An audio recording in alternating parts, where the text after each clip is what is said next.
तो देखिए, जब हम फाइनेंशियल मार्केट के डेटा को पहली बार देखते हैं तो वो बस ऊपर नीचे जाते हुए नंबर्स की एक लहर जैसा लगता है ना? लेकिन उन नंबर्स के अंदर पूरी की पूरी कहानियां छिपी होती हैं।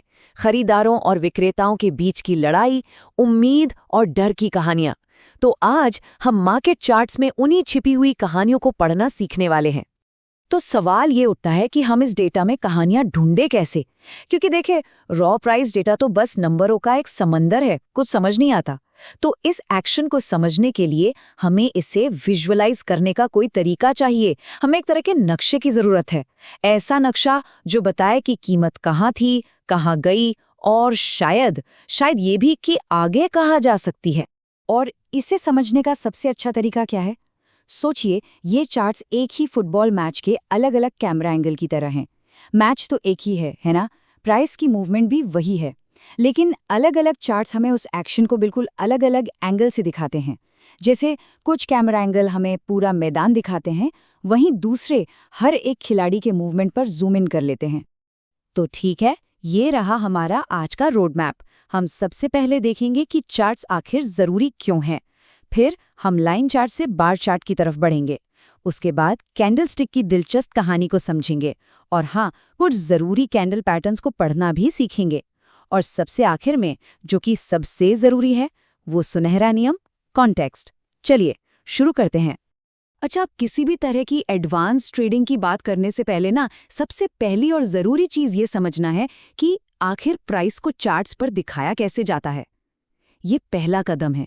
इसके बिना तो सब कुछ अंधेरे में तीर चलाने जैसा ही है। तो चलिए अपनी यात्रा शुरू करते हैं सबसे बेसिक चार्ट टाइप से, और हम देखेंगे कि कैसे धीरे धीरे एक एक करके और जानकारी जोड़कर हम एक साफ तस्वीर बना सकते हैं। बिल्कुल वैसे ही जैसे एक स्केच धीरे धीरे एक पूरी पेंटिंग में बदल जाता है। तो ये है लाइन चार्ट, सबसे सीधा, सबसे सिंपल। ये क्या करता है? ये बस हर टाइम पीरियड, मान लीजिए हर दिन की क्लोजिंग प्राइस को लेता है और उन सारे पॉइंट्स को एक लाइन से जोड़ देता है। बस बिल्कुल वैसे जैसे हम हर शाम 6 बजे का टेम्परेचर नोट करें और फिर उन सारे डॉट्स को जोड़कर एक लाइन बना दें। लेकिन लाइन चार्ट के साथ एक दिक्कत है। ये हमें ओवरऑल ट्रेंड तो दिखा देता है कि कीमत ऊपर जा रही है या नीचे, पर ये उस दिन के अंदर हुई पूरी लड़ाई को छिपा लेता है। मतलब हमें ये तो पता ही नहीं चलता कि कीमत खुली कहाँ पर थी, दिन में सबसे ऊपर कहाँ तक गई या सबसे नीचे कहाँ तक गिरी। ये तो बहुत जरूरी जानकारी है जो हमसे छूट रही है। तो इसी कमी को पूरा करने के लिए आते हैं 4 बहुत जरूरी डेटा पॉइंट्स: ओपन, हाई, लो और क्लोज, शॉर्ट में OHLC। ये 4 नंबर मिलकर हमें उस टाइम पीरियड की प्राइस मूवमेंट की पूरी कहानी सुनाते हैं। और इसी OHLC डेटा से बनते हैं बार चार्ट्स। अब देखिए, यहाँ हर एक वर्टिकल बार अपने आप में एक पूरी कहानी है। बार की जो पूरी ऊंचाई है वो हमें उस दिन के हाई से लो तक की रेंज दिखाती है, और जो बाईं तरफ छोटी सी डंडी है वो है ओपनिंग प्राइस और दाईं तरफ वाली वो है क्लोजिंग प्राइस। ये एक तरह से डिटेल डेली वेदर रिपोर्ट जैसा है, जिसमें सुबह का, दिन के सबसे ज्यादा, सबसे कम और शाम के टेम्परेचर सब कुछ होता है। अब आते हैं उस चार्ट पर जो ज्यादातर ट्रेडर्स का फेवरेट है, कैंडलस्टिक चार्ट्स। पता है क्यों? क्योंकि ये बाजार की कहानी को सबसे अच्छे और सबसे आसान विजुअल तरीके से हमारे सामने रखते हैं। ये सिर्फ डेटा नहीं है, ये तो बायर्स और सेलर्स के बीच की लड़ाई का एक तरह से लाइव टेलीकास्ट है। और यहीं पर आता है वो आहा मोमेंट। जानते हैं क्यों? क्योंकि एक बार और एक कैंडल दोनों ठीक वही OHLC डेटा दिखाते हैं। जी हाँ, बिल्कुल सेम डेटा, कुछ भी अलग नहीं। फर्क बस इतना है कि कैंडलस्टिक का जो डिजाइन है, उसकी वो रंगीन बॉडी, वो कहानी को तुरंत एक नज़र में ज्यादा साफ साफ बता देती है। जानकारी को समझने का ये कहीं ज्यादा बेहतर तरीका है। तो चलिए एक कैंडल की बनावट को जरा समझते हैं। इसके 2 मेन पार्ट्स होते हैं। बीच का मोटा हिस्सा, जिसे रियल बॉडी कहते हैं, ये ओपन और क्लोज प्राइस के बीच का फासला दिखाता है। और ऊपर नीचे की पतली लाइनें, जिन्हें विक्स या शैडो भी कहते हैं, वो उस दिन की सबसे ऊंची और सबसे नीची कीमत को दिखाती हैं। और सबसे मजेदार बात क्या है? कैंडल का रंग। रंग देखते ही हमें 1 सेकंड में पता चल जाता है कि उस दिन की लड़ाई कौन जीता। अगर कैंडल हरी है तो इसका मतलब है कि क्लोजिंग प्राइस ओपनिंग प्राइस से ऊपर थी, मतलब बायर्स की जीत हुई। और अगर कैंडल लाल है तो मतलब क्लोजिंग प्राइस ओपनिंग प्राइस से नीचे थी। इस बार सेलर्स बाजी मार गए। ये हर दिन की एक क्विक बैटल रिपोर्ट की तरह है।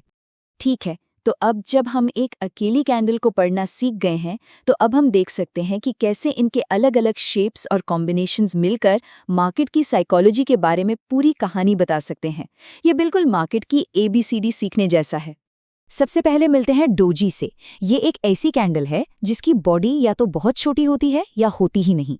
इसका सीधा मतलब है कि जहां पर प्राइस खुली लगभग वहीं पर बंद हो गई। ये मार्केट में कंफ्यूजन या अनिर्णय का एक क्लासिक साइन है, मतलब बायर्स और सेलर्स के बीच मुकाबला ड्रॉ हो गया। अब इसे देखिए, ये है हैमर। इसकी कहानी इसके शेप में ही छुपी है। छोटी सी बॉडी और एक लंबी निचली विक। ये हमें क्या बता रही है? ये बता रही है कि सेलर्स ने कीमत को बहुत नीचे धकेला, लेकिन फिर बायर्स ने जोरदार वापसी की और कीमत को वापस ऊपर खींच लिया।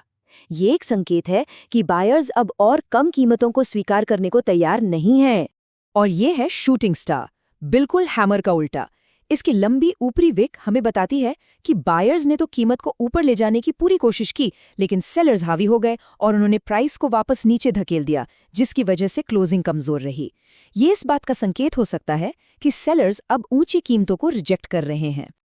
अब बात करते हैं ऐसे पैटर्न्स की जिनमें एक से ज्यादा कैंडल्स होती हैं, जैसे कि एनगल्फिंग पैटर्न्स, जो बहुत पावरफुल सिग्नल हो सकते हैं। बुलिश एनगल्फिंग में क्या होता है?